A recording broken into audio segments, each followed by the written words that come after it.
එතන තියෙන පුදුම සහගත කාරණය තමයි මේක නිකම් පැවැත්ම පිළිබඳ කතාවක් නොවන එක. මේක බලය කියන දේ අපේ මනස කොයිතරම් දුරට විකෘති කරනවද කියන එක ගැන කිරණ ඉතාමත් තියුණු මනෝවිද්‍යාත්මක අධ්‍යයනයක්. අනිවාර්යෙන්. ඉතින් අපි මේක ලියා ගමු. මුලින්ම මේ කතාවේ ඉන්න ලින්ඩ ගැන කතා කළොත් එයා තමයි මේ සමාගමේ ඉන්න දක්ෂතම සේවිකාව. වේදිකාව පිටුපස්සේ ඉඳන් ඔක්කොම බරපතල වැඩ කරන්නේ එයා. ඒ වුණාට එයාගේ කලමනාකරුව වෙන ඩොනවන් කරන්නේ මාරම වැඩක්. ලින්ඩා මහන්සි වෙලා හදන වාර්තාවලින් එයාගේ නම අයින් කරලා තමන්ගේ නම දාගන්නවා. ඒක ආයතනවල නිතරම දකින්න ලැබෙන දෙයක් නේ. අපොයි. ඔව්.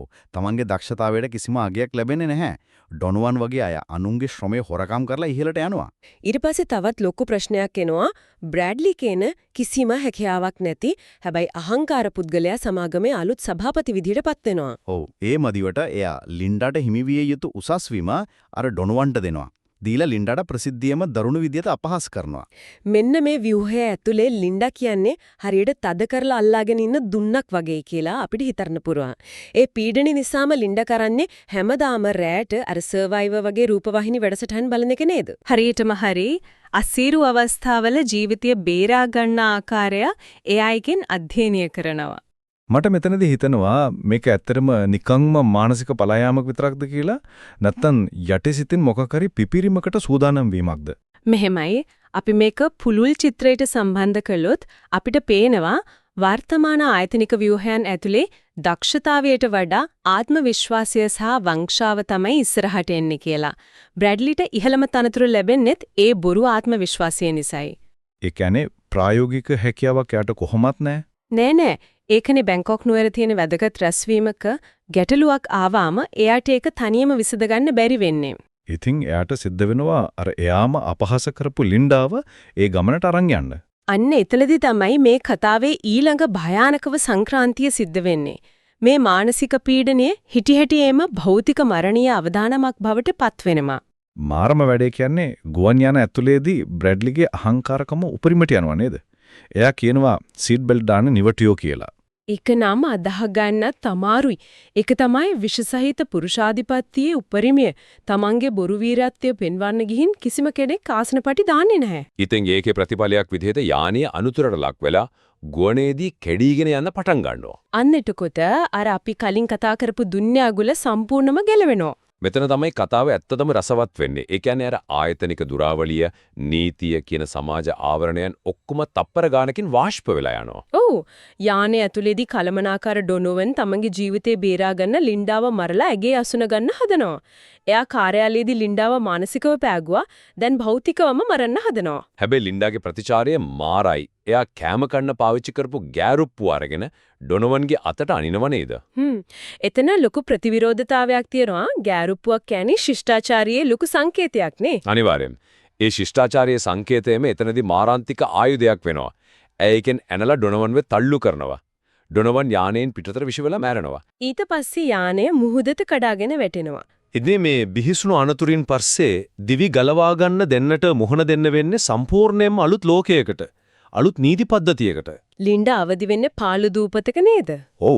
එතනදී එයාට මුණ ගැහෙනවා කකුල දරුණු විදිහට තුවාල වුණු බ්‍රැඩ්ලිව. මේ ලෝකයේ ඇතුලේ සමාගමේ සභාපති කියන තැනතුරට කිසිම අර්ථයක් නැහැ. ඇත්තටම ලින්ඩා අර රූපවාහිනියෙන් ඉගෙනගත්ත දේවල් දැන් ප්‍රායෝගිකව පාවිච්චි කරනවා. ගල් වලින් පිහි හදනවා, පැලක් ඉදි කරනවා, ඒ වගේම වල්ලූරන් දඩයම් කරනවා. හැබැයි බ්‍රැඩ්ලි ටිකක් සුවේ ලැබුවාම එයාට මේ අලුත් යථාර්ථය තේරෙන්නේ නැහැ. එයා ආයෙමත් අර පැරණි කාර්යාලයේ ලොක්කා වගේ ලින්ඩාට අන කරන්න හදනව නේද? ඒක හරියට අවලංගු වුණු සල්ලි වලින් බඩු ගන්න හදනවා වගේ වැඩක්. සමාගමේදී යාළගේ මුදල් ලේකකේ උනේ අර තනතුරනේ. ඒ උනාට දූපතේදී අලුත් මුදල් ලේකකේ වෙන්නේ පැවැත්මේ කුසලතා. මේක හරියට චෙස් පෝරුවක් සම්පූර්ණයෙන්ම කනපිට පෙරළුවා වගේ දෙයක්. හරියටම හරි මේ කුසලතා කියන ධනෙ තියෙන්නේ ලින්ඩාට විතරයි. ඒ නිසා ලින්ඩා කෙලින්ම බ්‍රැඩ්ලිට කියනවා මේක ඔෆිස් එක නෙමෙයි කියලා. ඊට පස්සේ තනියම කිසිම දෙයක් කරගන්න බැරි බ්‍රැඩ්ලි අන්තිමේදී බඩගින්න දරාගන්න බැරුව පණුවන් කන්න පවා උත්සාහ කරනවා. ඔව්. අන්තිමට යාට සිද්ධ වෙනවා ලින්ඩා ඉස්සරහා දන ගහලා ආහාර ඉල්ලා බෙගෑපත් වෙන්න. මේකෙන් අපිට පේනවා ආයතනික බලය කියන්නේ හුදෙක් මායාවක් පමණයි කියලා. මිනිසා වැදගත් ප්‍රශ්නයක් මතුවෙනවා.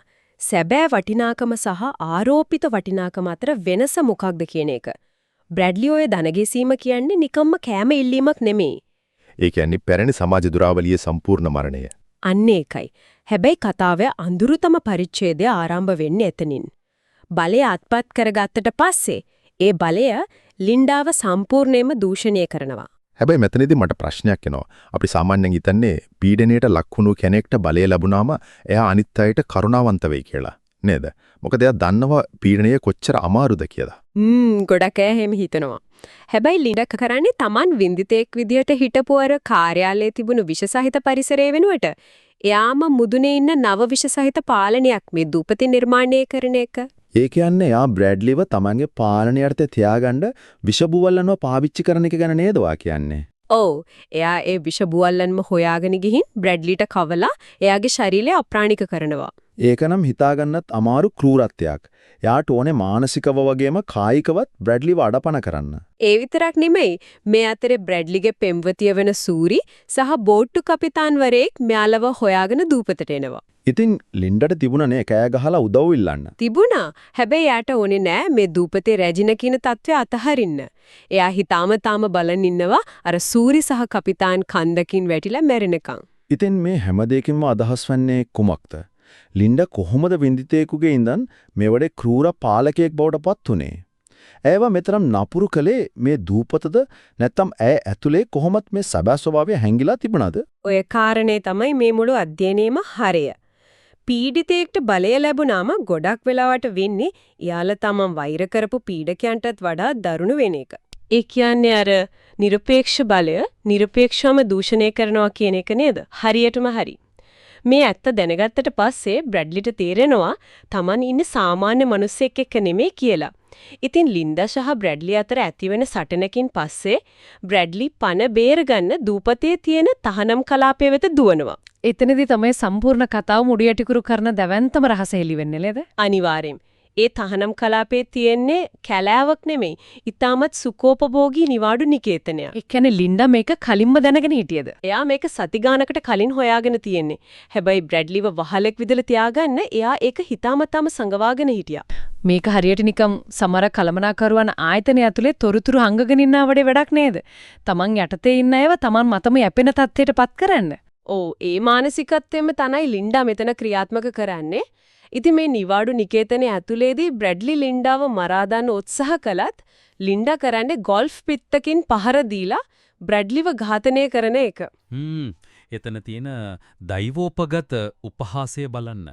ගෝල්ෆ් පිත්ත කියන්නේ ධනවාදයේ සහ ආයතනික ලෝකයේ ලොකුම සංකේතයක්නේ. ඒ සංකේතයෙන්ම එයා තමන්ගේ පැරණි ලොක්කාව ඝාතනය කරන්නේ. ඒක මාරුම උපහාසයක් තමයි. ඊට පස්සේ කතාව යන්නේ වසරකට පසුව තියෙන කාලයට. එතනදී ලින්ඩා මුළු ලෝකෙම රවටනවා. ඒ කියන්නේ එයා මේ අනතුරෙන් තනිවම දිවිගලවාගත් වීරවරයෙක් විදියට මාධ්‍ය ඉස්සරහ පිණි ඉන්නව නේද? ඔව්. සමාජයේ නිතරම අර දුකටපත් වූ වීරයන්ගේ කතාවලට රැවටෙන්න කොයිතරම් කැමතිද කියන එක එයා හොඳටම දන්නවා. ඒ සමාජ මනෝවිද්‍යාව එයා තමන්ගේ වාසියට හරවා ගන්නවා. එයා ධනවත් වෙනවා, සිදුරීම ගැන පොතක් ලියනවා, ඒක හොලිවුඩ් චිත්‍රපටයක් බවටත් පත් වෙනවා. සැලසුම් සහගත මිනිමෙරුමක් සහ ක්‍රූරත්වයක් බොහොම සුන්දර වීර කාව්‍යයක් විදිහට ලෝකයට විකුණන්න යාට හැකි වෙනවා. ඒක ඇත්තටම සමාජයේ තියෙන ලොකු දුර්වලතාවයක්. මේ ගැඹුරු විමර්ශනයෙන් අපි සාකච්ඡා කරපු දේවල් දිහා ආපසු හැරී බැලුවොත් අපිට පැහැදිලි වෙනවා සමාජ ව්‍යුහයන්ගේ තියෙන බින්දන සුළු ස්වභාවය කොයි වගේද කියලා. අනිවාර්යයෙන් බලය හමුවේ මිනිස් ස්වභාවය ඊට ඉක්මනින් අනුවර්තනය වෙනවා. ඒ වගේම වින්දිතේකට කොයිතරම් පහසුවෙන් පීඩකයෙකු බවට පත් වෙන්න පුළුවන්ද කියන එක අපි දැක්කා. ඉතින් මේ කතාව හුදෙක් චිත්‍රපටයක හරි පොතක හරි අන්තර්ගතයක් විතරක් වුණත් අපේ එදිනෙදා වැඩ කරන පරිසරයන් තුල තියෙන බලාරගලයන් ගැන නැවතවරක් සිතා බලන්න මේක අපිට ලොකු තල්ලුවක් දෙනවා. මිනිස්සුන්ගේ සැබෑ මුහුණුවර එළියට එන්නේ නීතිරීති ඉවත් වුණාම කියන එක අපි හැමෝම මතක තියාගන්න ඕනේ. ඉතින් අවසාන වශයෙන් මේ මූලාශ්‍ර සතහන මත පදනම් වෙලා එක ප්‍රබල සිතුවිල්ලක් ඉතිරි කරලා යන්න මං කැමතියි. ලින්ඩා කාර්යාලයේදී විඳපු පීඩනය සහ ක්‍රූරත්වය තමයි ඇව දූපතේදී අනුකම්පා විරහිත මිනිමෙරුවෙක්ව බවට පත් කළේ. එහෙනම් අපි හිතලා බලන්න ඕනේ අපේ මේ නූතන ආයතනික සංස්කෘතිය විසින් රහස්‍යම කරමින් ඉන්නේ මොකක්ද කියලා. නීති රීති ඉවත් කරලා විගස ඕනෑම ක්‍රූර දෙයක් කරන්න පුරුවන් සමාජ විරෝධී පුද්ගලයන් එම නැත්නම් සෝසියෝපැත්ස්ලා පිරිසක් සමාජයට නිර්මාණය කිරීමක් නෙමෙයිද මේ ආයතනික ලෝකයේ ඇතුළේ එතනම සිද්ධ වෙන්නේ. අනේ දැවන්ත ප්‍රශ්නයක් එක්කම අපි මේ විමර්ශනය මෙතනින් නිමා කරනවා.